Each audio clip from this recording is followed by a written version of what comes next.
The Consensus Wars by John Kitchen. Copyright 2025. All rights reserved. This is a work of cyber fiction that was created in an iterative process using multimodal large language models. Any resemblance to any person, place, or institution, living or dead, is purely coincidental. Chapter 7. The Choice. 3 years later, Elena stood in a conference room 40 floors above Manhattan, watching CNN through floor-to-ceiling windows, while representatives from tech companies, pharmaceutical giants, and political consulting firms waited for her presentation to begin. The Consensus Foundation's client base had expanded far beyond anything she'd imagined when they'd fled the warehouse in Oakland. "Dr. Vasquez," said Marcus Webb, VP of Strategic Communications for Meridian Pharmaceuticals. "We're particularly interested in your Oregon vaccine hesitancy case study. We have a similar situation with our new arthritis medication. Excellent safety profile, but uptake is slow due to social media misinformation." Elena nodded politely, though something twisted in her stomach.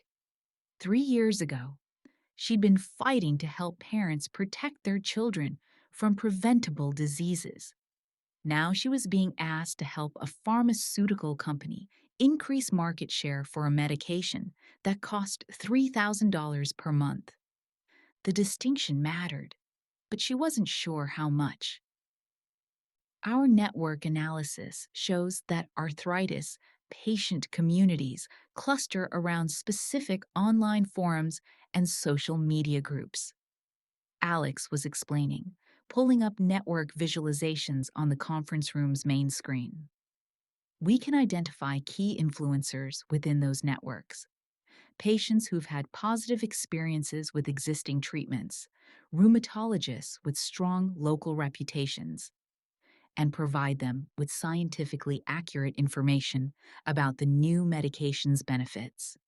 Elena watched Webb's eyes light up as he recognized the commercial potential. The same techniques they developed to counter vaccine misinformation could be deployed to overcome market resistance to any new product, regardless of whether that resistance was based on misinformation or legitimate concerns about cost, side effects, or corporate profits. "What's your success rate?" asked Jennifer Park from Clearwater Strategic, a political consulting firm that specialized in climate and energy policy. "Depends on the intervention and the network characteristics," Sarah replied. "But we typically see 15 to 30% shifts in target attitudes over 6-month periods, sometimes higher if we can achieve cascade effects through highly connected community nodes." Elena had heard these presentations dozens of times now, but today, something felt different. Maybe it was the morning's news about Hurricane Isabella, the Category 6 storm, a new category created just last year that had devastated the Gulf Coast, while members of Congress still debated whether climate change was real. Or maybe it was the email from Dr. Thompson that had arrived that morning. "Elna," Thompson had written, "I hope you're watching the news today. This is what happens when public trust in scientific institutions collapses entirely. When people can't distinguish between legitimate expertise and corporate propaganda, they stop believing in any expertise at all. I hope your consulting fees were worth it." The email had included a link to a Reuters article about declining vaccine rates across 6 states, where anti-vaccine networks had successfully deployed modified versions of CIRG's original techniques. The same methods Elena's team had pioneered to increase vaccine acceptance were now being used more effectively to decrease it. "Dr. Vasquez?" Webb was asking. Could we discuss timeline and budget for a 12-month engagement? Elena blinked, realizing she'd been staring out the window at storm clouds gathering over the Hudson River. I'm sorry. Could you repeat the question? Webb frowned slightly. We're interested in retaining the Consensus Foundation for a comprehensive network intervention campaign. Our preliminary budget is $2.3 million over 12 months, with performance bonuses based on measurable uptake improvements. $2.3 million. Elena thought about her old climate research lab, where she'd spent years writing grant proposals for $50,000 funding increments while watching the planet warm beyond critical thresholds. The Consensus Foundation now earned more in a single client engagement than most academic research programs received over entire decades. We'll need to review the medication's clinical trial data, Elena heard herself saying, and conduct our own analysis of the misinformation landscape before proposing specific interventions. It was the same response she'd given to every pharmaceutical client, a reasonable due diligence process that made their work feel more like legitimate public health advocacy than corporate marketing. But Elena was increasingly unsure whether the distinction mattered to the people whose minds they were changing.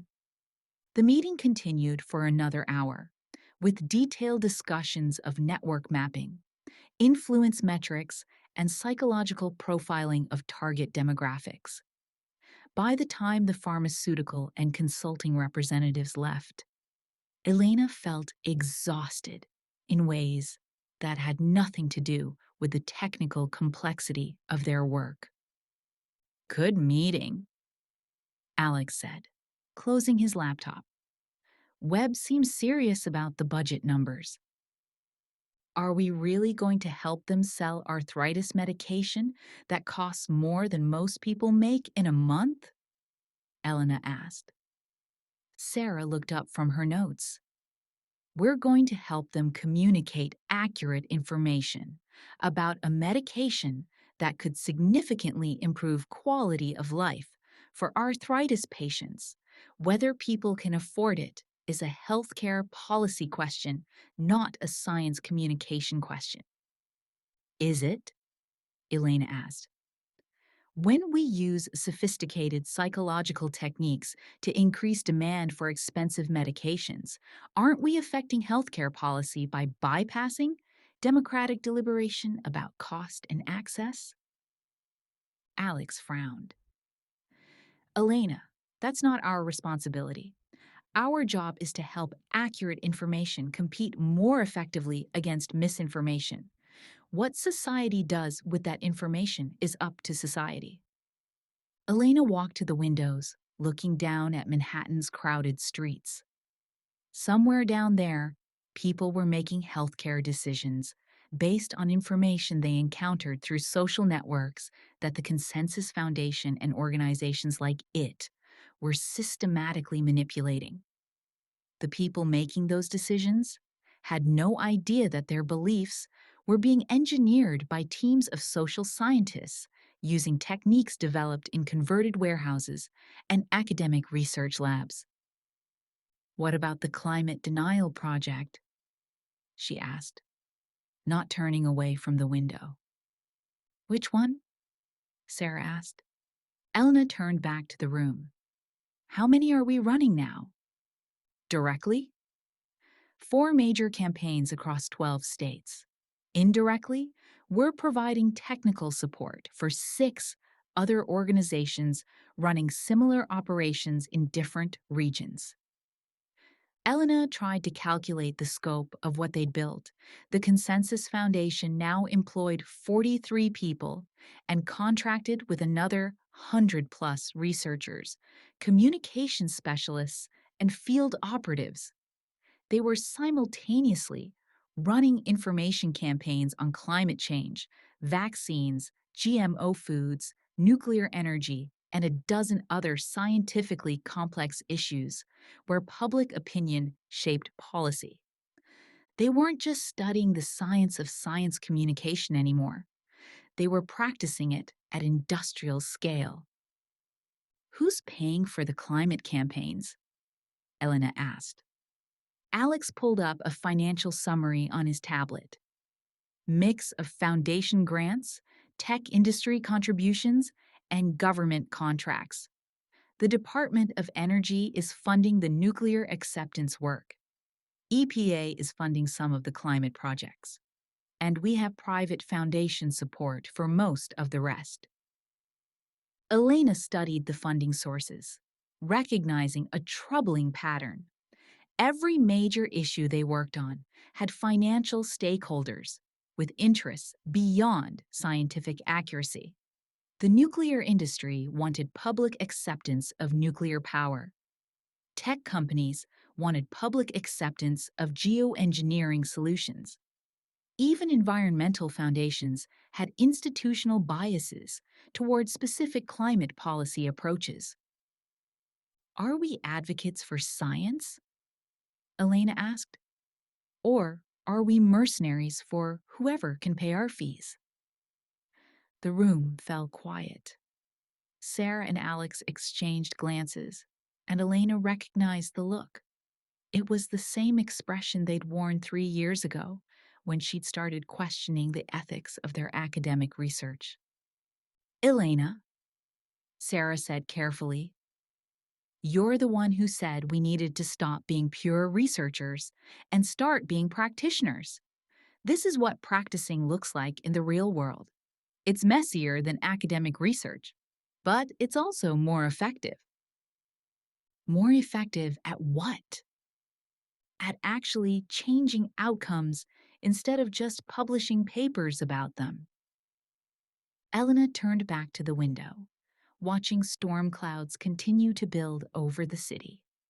Hurricane Isabella was still making landfall 1,000 miles away, but its effects were rippling through financial markets, insurance companies, and emergency management systems across the country. Climate change wasn't an abstract research problem anymore. It was a daily reality that demanded immediate responses. Her phone buzzed with a text from Maya, who was leading a field team in Arizona. Phoenix intervention showing strong results. Local trusted voices are successfully reframing solar energy as economic patriotism instead of environmental activism. Projected attitude shifts should support state renewable energy referendum in November. Elena stared at the message, recognizing both the promise and the peril of what they'd accomplished. Maya's team was helping Arizona communities understand the economic benefits of solar energy by connecting renewable technology to values, economic independence, job creation, energy security that resonated with conservative voters. The approach was working. Polls showed increasing support for renewable energy policies among demographics that had previously opposed them. But the same techniques could just as easily be used by fossil fuel companies to reframe natural gas as clean energy or to associate renewable power with economic vulnerability. In fact, Elena knew they were being used that way by competitors who'd studied the Consensus Foundation's methods and deployed them for different purposes. The information ecosystem had become an arms race between competing organizations using increasingly sophisticated psychological techniques to shape public opinion on complex issues. The side with better funding, better data, and better understanding of social psychology was winning, regardless of which side had better science. There's something else we need to discuss, Alex said, pulling up a new presentation on the main screen. The slides showed financial projections for the next 3 years. The numbers were staggering. Potential contracts worth over $50 million annually, if they continued expanding their client base and geographic reach. We've got interest from international clients, Alex continued. The European Union wants help countering anti-vaccine misinformation. The Australian government is interested in climate adaptation campaigns. 3 pharmaceutical companies in Asia want to adapt our methods for different cultural contexts. Elena stared at the growth projections, recognizing what they represented. The Consensus Foundation wasn't just a consulting firm anymore. It was becoming a global infrastructure for belief engineering. Within 5 years, they could be influencing public opinion on scientific issues across dozens of countries, shaping how billions of people understood everything from medicine to energy policy. What about oversight?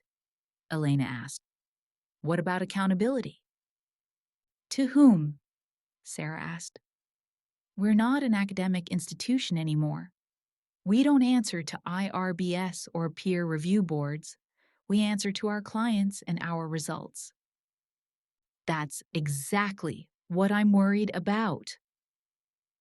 Elena's laptop chimed with an email from Dr.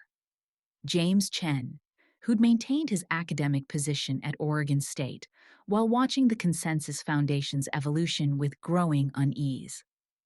The subject line read, "We need to talk." Elena, Chen had written, I've been tracking some of the anti-climate campaigns operating in the Pacific Northwest, and I'm seeing techniques that look very familiar. Someone is using modified versions of your network analysis methods to identify and recruit climate denial influencers in rural communities. The messaging is sophisticated and the deployment is systematic. I think we have a problem. Elena opened the attachment.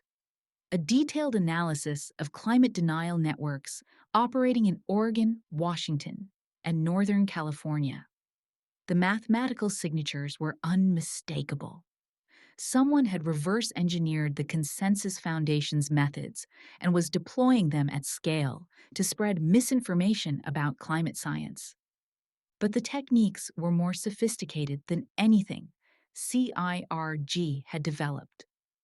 Whoever was running these operations had advanced beyond the Foundation's published research, developing new methods for identifying susceptible individuals, crafting psychologically compelling counter-narratives, and creating cascade effects through strategic network interventions. Alex, Elena said, forwarding the email to the conference room screen. Take a look at this. Alex scanned Chen's analysis, his expression growing increasingly grave. This is very sophisticated, more sophisticated than our current capabilities. Who could be doing this? Alex pulled up network analysis tools, running Chen's data through the Foundation's standard analytical frameworks. Based on the technical sophistication and resource requirements, this looks like either a major corporation with significant data science capabilities or a state-level actor. Elena felt cold despite the conference room's efficient heating. They'd always known their methods could be misused, but she'd imagined amateur operations run by activist organizations or conspiracy theorists. The analysis Chen had provided suggested something far more troubling: professional information warfare conducted by actors with resources that dwarfed even the Consensus Foundation's growing budget. How long has this been running? Sarah asked. Alex continued his analysis. Based on the network propagation patterns, at least 18 months, maybe longer. 18 months. While the Consensus Foundation had been building a business helping corporations and government agencies shape public opinion, Someone else had been using their innovations to undermine the very scientific consensus they'd been trying to protect. Elena stared at the data, recognizing a terrible irony. They'd left academic research because it was too slow to counter rapid misinformation campaigns. But by commercializing their techniques, they'd accelerated the development of more sophisticated misinformation capabilities. The room's phone rang, interrupting Elena's spiraling thoughts. Sarah answered, then put the call on speaker. Consensus Foundation. This is Dr. Kim. Dr. Kim, this is Congresswoman Patricia Mills from the House Science Committee. I'm calling because we've become aware of some concerning activities that may involve your organization's techniques being used inappropriately. We need to schedule a meeting to discuss regulatory oversight of information intervention technologies. Elena and Sarah exchanged glances. Congresswoman Mills had been a supporter of science funding and climate action, but her tone suggested this wasn't a friendly conversation. What specifically are you referring to, Congresswoman? Sarah asked. I'm referring to systematic psychological manipulation of American communities by foreign actors using techniques that appear to be based on your organization's research. We have evidence of coordinated campaigns targeting vaccine acceptance, climate policy support, and election integrity beliefs in at least 12 states. Elena felt the room spinning. Not only were their methods being used by domestic actors to spread climate denial, but foreign governments were apparently using them to undermine American democratic institutions. Congresswoman, the Consensus Foundation has never worked with foreign governments, Sarah began. I'm not suggesting you have, Mills interrupted. I'm suggesting that your techniques are being used by people who studied your work and improved upon it. We need to understand what you've developed, how it's being misused, and what safeguards might be necessary to prevent further abuse. The call ended with an agreement to meet in Washington within the week. Elena stared at the phone, recognizing that their 3-year experiment in applied belief engineering was about to face its most serious challenge. They'd wanted to save scientific credibility by making scientific information more persuasive. Instead, they'd helped accelerate the development of tools that were being used to undermine science, democracy, and social cohesion itself. Options? Elena asked, though she suspected she already knew the answer.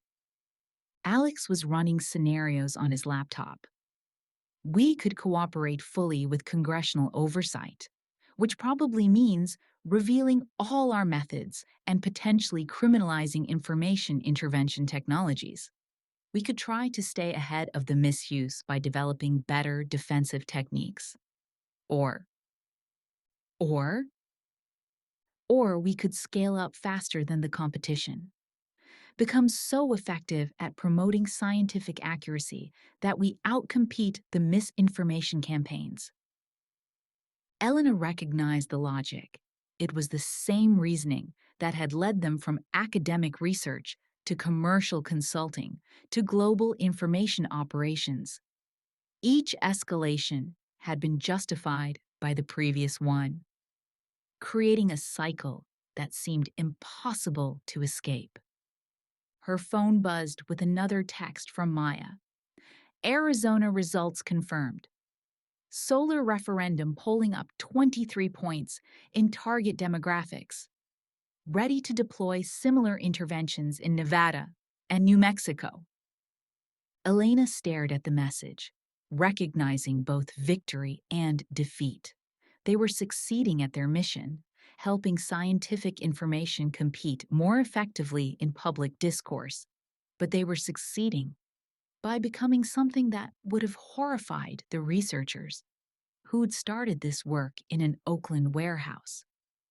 "I need some air," Elena said, leaving the conference room and taking the elevator to the building's roof deck. 40 floors above Manhattan, she could see the storm clouds that Hurricane Isabella was pushing up the eastern seaboard. The hurricane itself was still hundreds of miles away, but its effects were already visible in the darkening sky and the wind patterns beginning to shift across the region. Elena thought about atmospheric systems, how small changes in temperature and pressure could cascade through global circulation patterns, creating storms on the far side of the world. The information ecosystem worked the same way. Small changes in belief propagation through social networks could cascade into political shifts, policy changes, and social transformations that no one had intended or anticipated. They'd started by trying to help 12 families in Millfield, Oregon, make better decisions about vaccines. Now they were part of a global infrastructure for belief engineering that was reshaping how democratic societies processed scientific information. Her phone rang. Dr. Thompson's name appeared on the screen. "Margaret?" Elena said, answering the call.